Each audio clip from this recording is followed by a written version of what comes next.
عاوة وهبين حسد مضن وهبين تاريخ وين له وهبين كي عيد على طي سومالي لاند اللحدة نيجي اللحدة السنة كهر وهبين بهان إن تاريخ وين لقى سمعيه وعروفتنا الله دقه لحدة نيجي اللح السنة كهر وعلى يا ورجال كن شوجا يهبلها شوجا با انتو ضبضني ميشرين بركة تاريخ بدن كم هيا وأصلي تاريخ ذا فنانين تيالكني لحدة نيجي لحدة كاسرة شان مرر بين وسوكوه هاي كبلا بين لحدة كي إن نقاضنا حرنا ماضي dabeedna ay luntay dabeedna koobiye lixdankii aynu isla la soo noqda oo ay fashilantay dabeedna halgankii hubaysnaa oo bilaabmay koobiye sideetankii dabeedna aynu gobonimadii dib la soo noqonnay koobiye sagaashankii اعترافkii ugu horreeyay inaynu helnay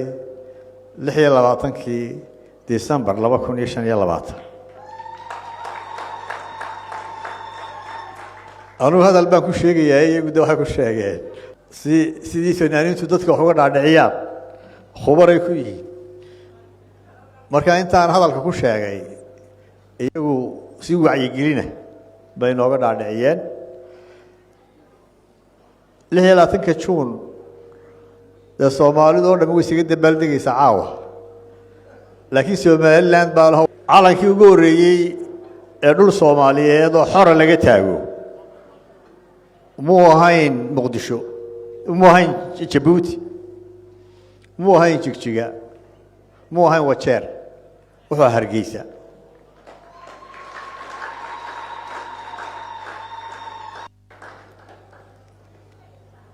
siyaasiyiintii iyo odayaashii dhaqanka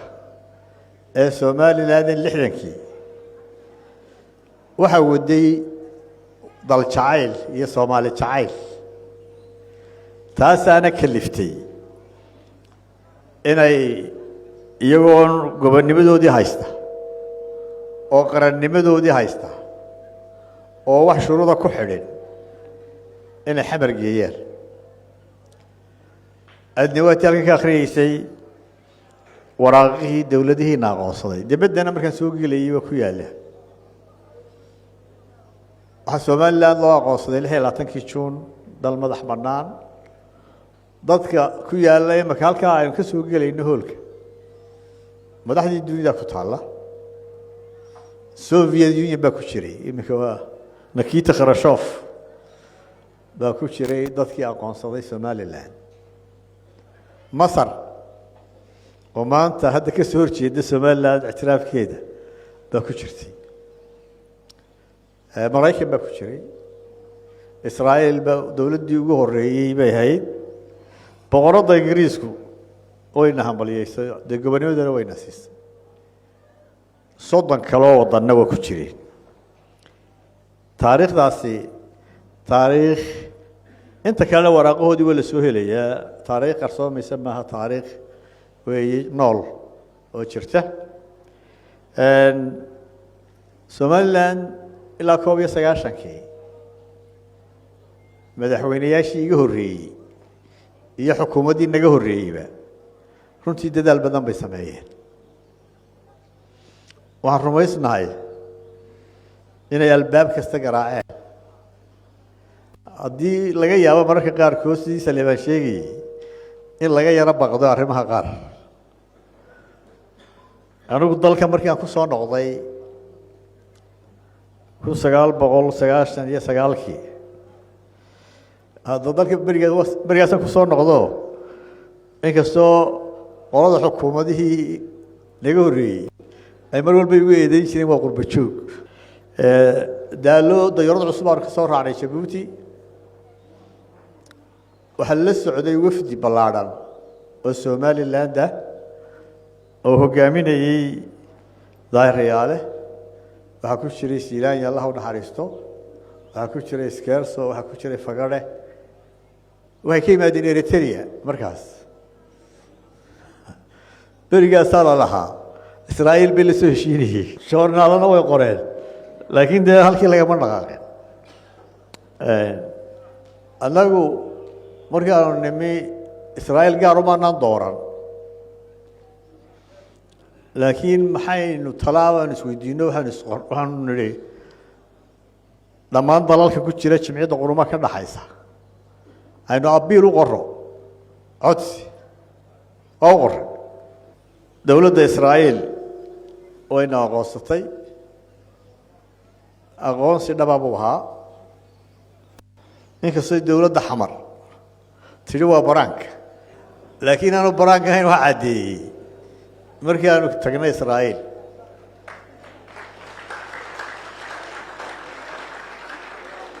ko martiqaadku wuxuu ahaa waxa loo yaqaano state visit madaxweyne ama ra'iisul wasaaradda la aqoonsan yahay ayaana loo fidiyaa markii aanu tagnayna dawladda Israa'iil waa dawlad baarlamentariya head of state waa madaxweynaha marka madaxweynahana soo dhaweeyay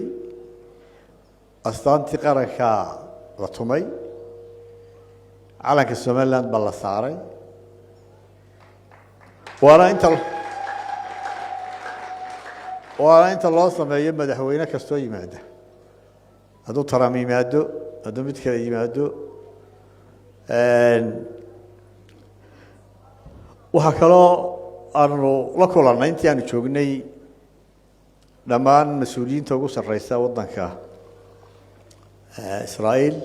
aniga wafdiguba oo ku jiro prime ministerku aanu kulamo badan la yeelanay heshiis hordhaca oo iskaashiyana aanu wada saxnay waanu soo bandhigi doonaa golayaasha haddii alla yiraahdo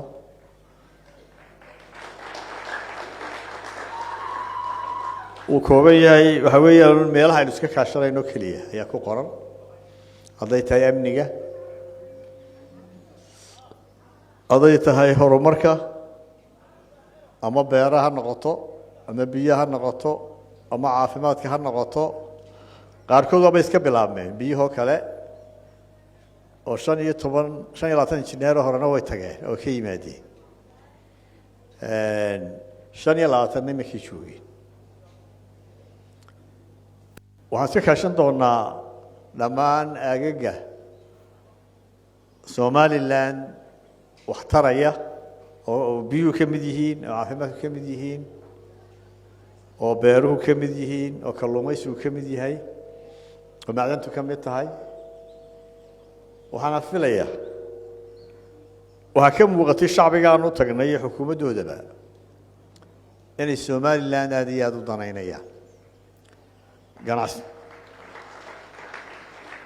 ganacsatadoodu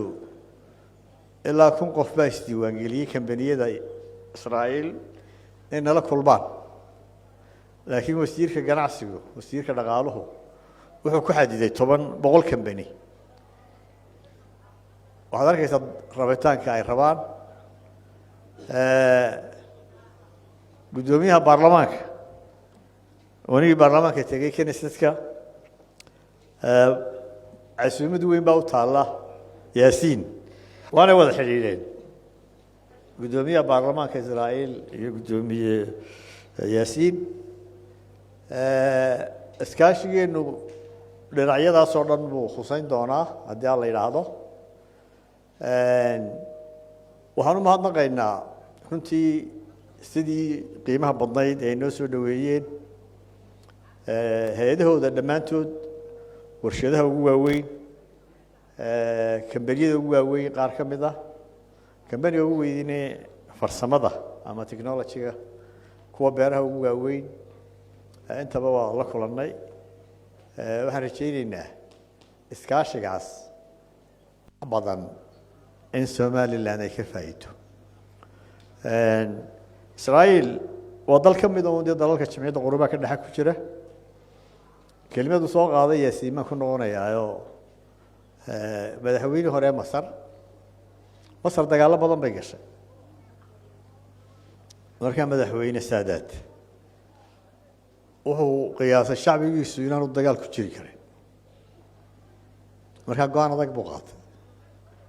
إن إسرائيل له شيء وكو جريودي لكن أصله حق بكتاجنا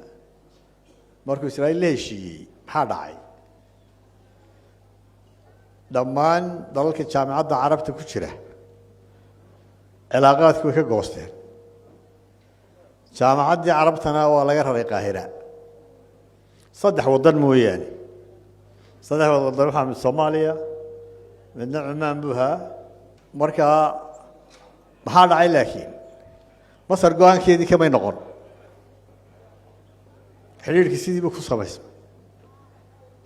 وهي كقورينا ونقضيه سفاردين ويسود عليين جامعات دي عربتنا القاهرة اللي مسوي عليين وكان جامعات عربت وين وصل النقون استاذ مصر وصل نقط